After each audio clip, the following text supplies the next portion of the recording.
Hi everyone, welcome back to our YouTube channel Priya vlogs Priyanka Suresh ಅಂತ change ಮಾಡಿದ್ದೀನಿ. And confuse ಆಗಿ ಹೋಗ್ಬಿಡಿ, ಇದು ನನ್ನ ವಿಡಿಯೋನೇ. ಇವತ್ತಿನ ವ್ಲಾಗಲ್ಲಿ ನಾನು ಬಿರಿಯಾನಿನ ಮಾಡ್ತಾಯಿದ್ದೀನಿ. ಸಿಂಪಲ್ ಆ್ಯಂಡ್ ಈಸಿಯಾಗಿ ಮಾಡ್ಕೊಳ್ಬೋದು. ಯಾವುದೇ ಥರ ಮಸಾಲೆ ರುಬ್ಕೋಬೇಕು ಏನೂ ಹಂಗೇನೂ ಇಲ್ಲ. ಈಸಿಯಾಗಿ ಬೇಗ ಕ್ವಿಕ್ಕಾಗಿ ನಾವೇನಾದರೂ ಮಾಡ್ಕೊಳ್ಬೋದು ಅಂತ ಅಂದರೆ ಮಾಡ್ಕೊಳ್ಳಿ. ತುಂಬ ಚೆನ್ನಾಗಿರುತ್ತೆ, ಟೇಸ್ಟಿಯಾಗಿರುತ್ತೆ. ಫಸ್ಟ್ ನಾನು ಇದಕ್ಕೆ ತುಪ್ಪ ಆ್ಯಂಡ್ ಎಣ್ಣೆನ ಹಾಕಿದ್ದೀನಿ. ಆ್ಯಂಡ್ ಸ್ಪೈಸಸ್ನ ನಾನು ನಿಮಗೆಲ್ಲರಿಗೂ ಗೊತ್ತಿರೋ ಹಾಗೆ ಸ್ಪೈಸಸ್ಸು ನಾನು ಜೀರಿಗೆ ಯಾರೂ ಹಾಕೋದಿಲ್ಲ, ಬಟ್ ನಾನು ಹಾಕಿದ್ದೀನಿ. ಜೀರಿಗೆ, ಸೋಂಪು, ಚಕ್ರ ಮೊಗ್ಗು, ಏಲಕ್ಕಿ, ಚಕ್ಕೆ, ಲವಂಗ ಆ್ಯಂಡ್ ಕಸ್ತೂರಿ ಮೆಂತೆ ಮತ್ತು 2 ಪಲಾವ್ ಎಲೆನ ಹಾಕಿದ್ದೀನಿ. ಇದು ಸ್ವಲ್ಪ ಫ್ರೈ ಆಗ್ತಿದ್ದಂಗೆ ನಾನು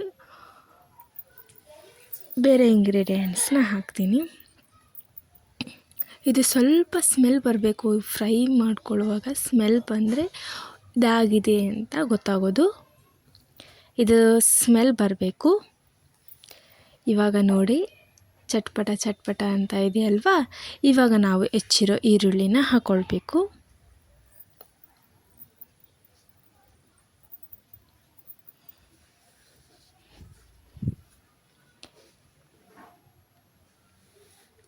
ಹೆಚ್ಚಿರೋ ಈರುಳ್ಳಿ ಅಂತ ಸ್ವಲ್ಪ ಹೈ ಫ್ಲೇಮ್ ಮಾಡ್ಕೊಳ್ಬೇಕು. ಯಾಕಂತ ಅಂದರೆ ಈರುಳ್ಳಿ ಹಾಕಿದಾಗ ಸ್ವಲ್ಪ ಎಣ್ಣೆ ಲೋ ಆಗಿಬಿಡುತ್ತೆ, ಹಾಗಾಗಿ ತಣ್ಣಗಾಗ್ಬಿಡುತ್ತೆ ಎಣ್ಣೆ. ನಾವೇನಾದರೂ ಸ್ಲೋ ಇಟ್ಟು ಹಾಕಿದಾಗ ಎಣ್ಣೆ ಇನ್ನೊಂದು ಸ್ವಲ್ಪ ತಣ್ಣಗಾಗ್ಬಿಡುತ್ತೆ, ಹಾಗಾಗಿ ಸ್ವಲ್ಪ ಹೈ ಫ್ಲೇಮಲ್ಲಿಟ್ಟು ಚೆನ್ನಾಗಿ ಫ್ರೈ ಮಾಡಬೇಕು. ಇದೊಂಥರ ಕೆಂಪಗಾಗೋ ತನಕ ಫ್ರೈ ಮಾಡ್ಕೋಬೇಕು.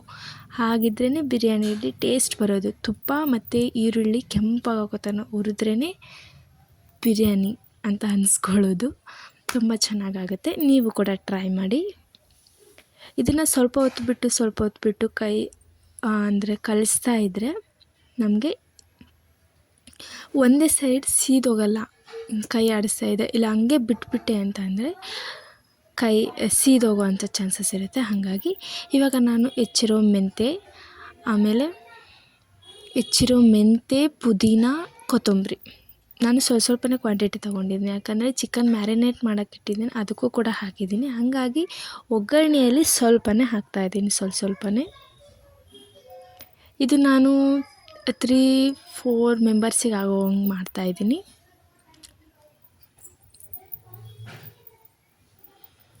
ಇದನ್ನು ಸ್ವಲ್ಪ ಹಸಿ ವಾಸನೆ ಹೋಗೋ ತನಕ ನಾನು ಫ್ರೈ ಮಾಡಬೇಕಾಗುತ್ತೆ. ಇವಾಗ ನಾನು ಮ್ಯಾರಿನೇಟ್ ಮಾಡೋಕ್ಕೆ ನಾನು ಏನೇನು ಹಾಕಿದ್ದೀನಿ ಅಂದರೆ ಚಿಕನ್ಗೆ ನಾನು 1 ಮೆಣಸಿನ್ಕಾಯಿ, ಹಸಿಮೆಣಸಿನ್ಕಾಯಿ, ಆಮೇಲೆ ಅದಕ್ಕೆ ಉಪ್ಪು, ಖಾರ, ಮೊಸರು, chicken masala, garam masala, pepper powder, ಶುಂಠಿ ಬೆಳ್ಳುಳ್ಳಿ ಪೇಸ್ಟ್, ಕೊತ್ತಂಬರಿ, ಪುದೀನ, ಮೆಂತೆ ಹಾಕಿಲ್ಲ, ಕೊತ್ತಂಬರಿ, ಪುದೀನ ಇಷ್ಟನ್ನ ಹಾಕಿಬಿಟ್ಟು ಒಂದು 15 ಮಿನಿಟ್ಸ್, ತುಂಬ ಜಾಸ್ತಿ ಆಗುತ್ತೆ ಅಂತಂದರೆ 1-2-3 ಮಿನಿಟ್ಸ್ ಬಿಟ್ರೂ ಸಾಕಾಗುತ್ತೆ. ಸ್ವಲ್ಪ ಅದಕ್ಕೆ ಕ್ಲೋಸ್ ಮಾಡಿ ಒಂದು 5 ನಿಮಿಷನಾದರೂ ಬಿಟ್ಬಿಡಿ.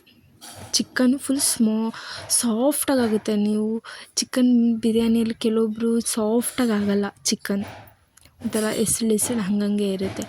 ಬಟ್ ಈ ಥರ ಮಾಡಿಬಿಟ್ಟು ನೀವು ಮಾಡಿದೆ ಅಂದರೆ ಚಿಕನ್ ಸೂಪರ್ ಬಾಯಲ್ಲಿಟ್ಟರೆ ಕರ್ಗೋಗುತ್ತೆ, ಅಷ್ಟು ಸಾಫ್ಟಾಗಿ ಬೆಂದೋಗ್ಬಿಡುತ್ತೆ. ಹಂಗಾಗಿ ನಾವು ಚಿಕನ್ನ ಮ್ಯಾರಿನೇಟ್ನ ಮಾಡ್ಕೊಳ್ಳಿ.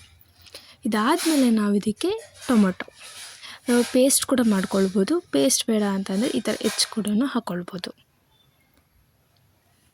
ಇವಾಗ ನಾವು ಮ್ಯಾರಿನೇಟ್ ಮಾಡೋಕ್ಕಿಟ್ಟಿದ್ವಲ್ಲ ಅದ್ರ ಸ್ವಲ್ಪ ನೀರನ್ನು ಹಾಕಿ ಚೆನ್ನಾಗಿ ಕುದಿಸ್ಬೇಕು. ಚಿಕನ್ನೆಲ್ಲ ಸ್ವಲ್ಪ ಒಂದು 50% ಬೆಂದಿದೆ ಅಂದಮೇಲೆ ಅಕ್ಕಿನ ಹಾಕ್ಬಿಟ್ಟು 1-2 ಸರಿ ಮೆಲ್ಲಕ್ಕೆ ಅನ್ಬೇಕು, ಇಲ್ಲ ಒಡೆದೋಗ್ಬಿಡುತ್ತೆ ಅಕ್ಕಿ.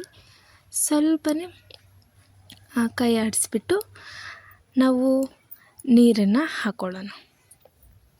ಓಕೆ, ನೀರನ್ನು ಹಾಕ್ಕೊಂಡ್ಬಿಟ್ಟು ನಾನು ಎಷ್ಟು ಲೋಟ, 2 ಲೋಟ ಅಕ್ಕಿಗೆ 2 ಲೋಟ ನೀರನ್ನು, 4 ಲೋಟ ನೀರನ್ನ ಹಾಕ್ತೀನಿ. 2 ಲೋಟ ಅಕ್ಕಿಗೆ 4 ಲೋಟ ನೀರನ್ನ ಹಾಕಿಬಿಟ್ಟು ಏನಾದರೂ ಉಪ್ಪು ಖಾರ ಏನಾದರೂ ಕಡಿಮೆ ಆಗಿದ್ದರೆ ಇದನ್ನು ನೋಡ್ಕೊಂಡ್ಬಿಟ್ಟು ಮುಚ್ಚಿ 1 ವಿಷಲ್ನ ನಾವು ಹೊಡಿಸ್ಬೇಕಾಗುತ್ತೆ. ಓಕೆ, 1 ವಿಷಲ್ ಹೊಡಿಸಿದೆ ಮುಗೀತು. ತುಂಬ ಅಂದರೆ ತುಂಬ ಟೇಸ್ಟಿಯಾಗಿ ನೋಡಿ, ಉದುರಾಗಿ ತುಂಬ ಚೆನ್ನಾಗಿ ಬರುತ್ತೆ. ನೀವು ಕೂಡ ಟ್ರೈ ಮಾಡಿ ಹೇಗಿದೆ ಅಂತ ಕಮೆಂಟ್ ಮಾಡಿ ಹೇಳಿ. ಹಾಗೆ ನಮ್ಮ ಚಾನಲ್ನ ಸಬ್ಸ್ಕ್ರೈಬ್ ಮಾಡಿ, ಲೈಕ್, ಶೇರ್, ಕಮೆಂಟ್.